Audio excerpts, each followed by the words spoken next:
我哋而家嘅目標係要摸銅幣，希望摸到。不過其實咧係有啲恐怖，因為其實佢有啲高咯，唔好講笑。嗱，越行就越高，越近啦。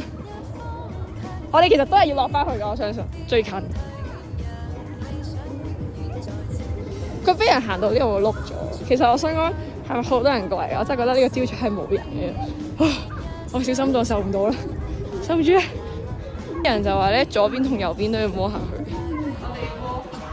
我合你哋懷疑佢俾人摸甩咗，所以我要摸呢個，太多人摸啦，我摸埋嗰邊，好似成雙啊嘛。呢度應該都係俾人摸甩咗。好啦，我哋最後都係要行另外一邊落翻去噶，有始有終啊！做人又要賺錢，又要有始有終，又要好事成雙。我今日有好多成語啊，其實係咪成語嚟我都唔知，4字詞啦是但啦。喂，落嚟有啲棘。